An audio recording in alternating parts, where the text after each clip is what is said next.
Hey Canucks fans, as the Western Conference Final begins today, I can't help but wonder what it'd be like if the Vancouver Canucks were actually in it. I'm Clay Emo, I'm at Canuck Clay on Twitter, I'm at Clayton Emo on Instagram. I'm the founder of the GLCPC, the Good Looking Canucks Positivity Club, and this is my Canucks take all in one take. It's Clay's Canucks commentary for Sunday, September the 6th. This is where you get Canucks insight that's positive and timely. One quick programming note, I was going to get back to my regular flow of weekly Sunday night live streams at 10 p.m., but for this week, I'm going to actually move it to tomorrow night, Monday night. Maybe it's a long weekend thing, but it's more because I have a special project I'm doing tonight, filming a video shoot. It's not mine. It's not a Canucks song. Obviously, they're not playing anymore. But I'm actually helping a friend out, and I don't know if I'll be back home in time to do the stream Sunday night, tonight by 10 p.m. So live stream will be tomorrow night at 10 p.m. Monday night, and then going forward, it'll be every Sunday night, back to my regular slot at 10 p.m. on Sunday, since unfortunately there's no Canucks post-game live streams to do anymore. The only silver lining in the Canucks losing, and it's barely this, is for me personally, I'll have more time to study for my masters now. I know that was gonna be challenging. I knew I could do it, doing the Canucks vlogs, post-game, pre-game, preview, review, all those things, and I was excited to do it, especially for 2 more rounds. And I think I could have done it while doing my masters, but alas, I don't have to worry about it now, and I can just focus on my studies, among other things going on. But let's talk about these Vancouver Canucks. And I don't like to get into what-if scenarios because sometimes I think that's too airy-fairy, or sometimes it's a little clickbaity in my humble opinion. But I must admit, I have been doing some what-if scenarios in my head over the past couple of days, ever since the Vancouver Canucks lost to Vegas on Friday night and were eliminated from the Stanley Cup playoffs. So the first 2 are pretty simple, and they stem from the game itself. And the first one is, what if Brock Besser scored on that 2-on-1 with Bo Horvat? I'm not at all blaming Brock Besser. And in fact, in my vlog, I think it was yesterday, I talked about the fact that that was a great save by Robin Lehner. It's not like Besser did a bad shot and shot it back into Lehner or into Lehner's glove. No, Besser had half the empty net open. He put a pretty hard shot towards it. Maybe could have got a little higher, but who knows? But it was a good shot, pegged for the empty side of the net, and Lehner made a wonderful glove save. But you got to wonder, what if that shot goes in? What if simply the Canucks go up 1-0, and what if we're then maybe that was the only goal they would need. Then they could even bar the door, so to speak, collapse in front of Demko even more and win that game. But yeah, again, not blaming Besser at all. He took a great shot, and Lehner made a great save, much like Marc-Andre Fleury made a good save on Pettersson when he played that game 4, much like Thatcher Demko and Jacob Marshall made some really good saves on almost all Vegas players throughout the series. But what if Brock Besser would have scored on that beautiful pass from Bo Horvat? I think the more egregious one would be, what if the Vancouver Canucks actually scored on their 5-minute power play when Ryan Reeves was sent game misconduct. By the way, he got a 1-game suspension. Not sure if you agree with that or not. But when he was sent off the ice for the game at the end of the second period, so I think it was 3.5 minutes or 3 minutes or so were at the end of the second period of the power play, then another 1.5 minutes or so to 2 minutes on the first half of the third period. So sure, there's a center ice face-off in there, but the Canucks had 5 minutes to play with. 5 minutes, but there was no urgency. They could barely get it in the zone, and when they did, they would turn the puck over. And yes, I've talked 2 days now about how tired the Vancouver Canucks were, that they were simply out of gas, they had trouble moving their legs. But I truly think that if they had scored on that once, not even twice, just once on that 5-minute power play, then you're up 1-0 with 18 minutes to go, and then maybe you have a really good chance to win the game. So that's the second what if, is what if we scored on that 5-minute power play? Can you imagine if we scored on both? Here's a double what if. What if Brock Besser scored, and what if we scored a goal on that 5-minute power play? Now you could say, well, maybe they wouldn't have given the Canucks a 5-minute power play if the Canucks were winning because Besser scored. I don't want to think like that because that was a very dangerous hit on Tyler Mott. But imagine if the Canucks had scored 2 goals and we're up 2-0 with the majority of the third period to go. Then I think I don't say guarantee, but you'd feel really good about the Canucks' chances given the way Demko was playing. So what if Brock Besser had scored? What if we had scored on the 5-minute major? And I know what ifs, this kind of sounds like loser talk, right? You don't want to just, but I'm not saying we would have won for sure.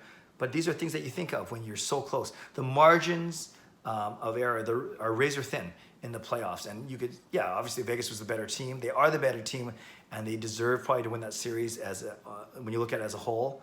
But in a game 7, it just takes one bounce, and we're so close to getting that.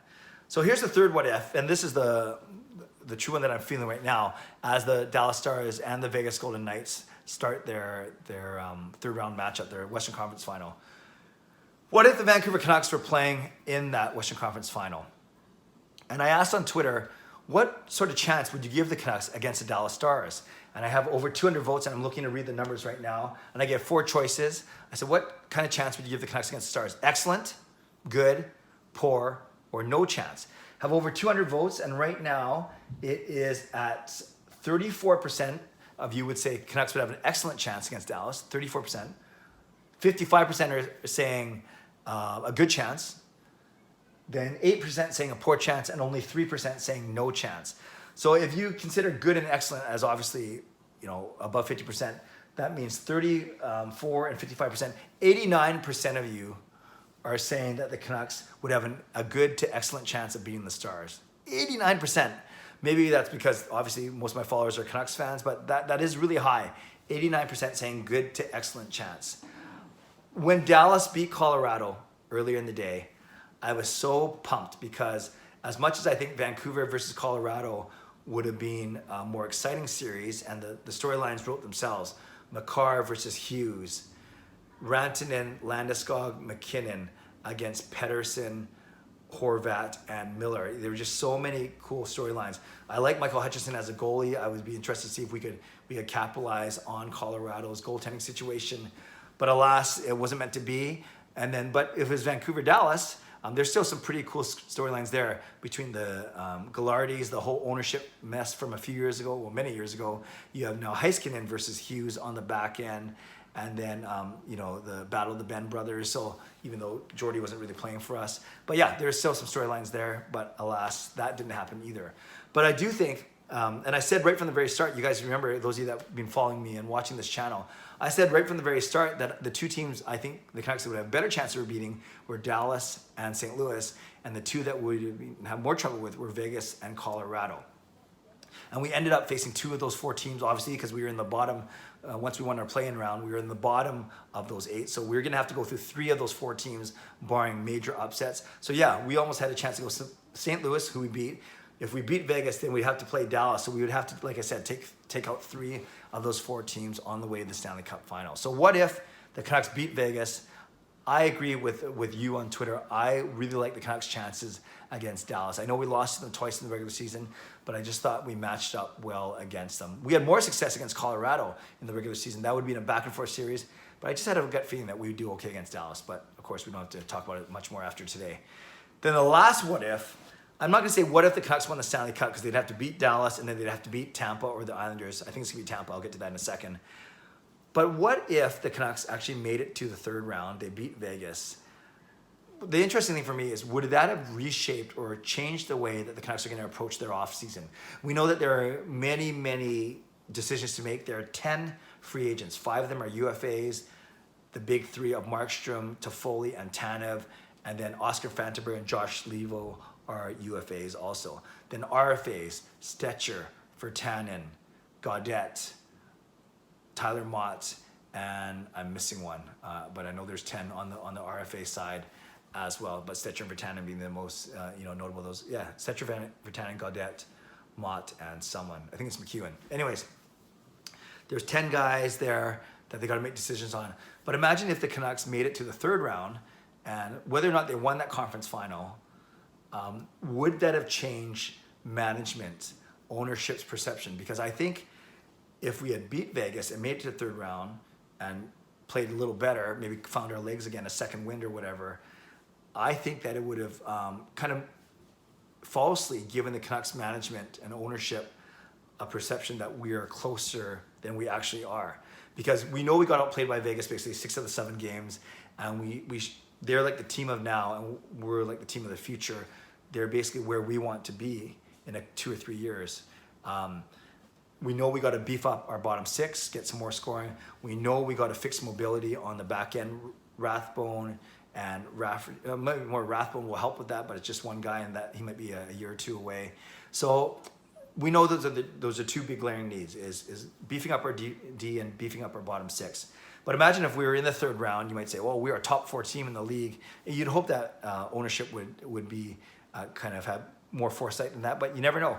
They might say, wow, we're in the bottom 4, we only got top 4, we only got to tweak a little bit, versus now we can say, well, we technically only won 1 round, even though we went to game 7 in the second round. So maybe we have to do more changes than if we had gotten to the third round. So those are kind of the 4 what if scenarios I want to roll out to you. And it's been things that I've been thinking about, admittedly, over the past couple of days. What if Besser had scored? What if we had scored on the 5-minute power play?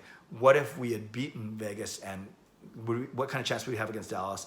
And what if we'd beaten Vegas, and how would that change how management and ownership feels about the current makeup of our team?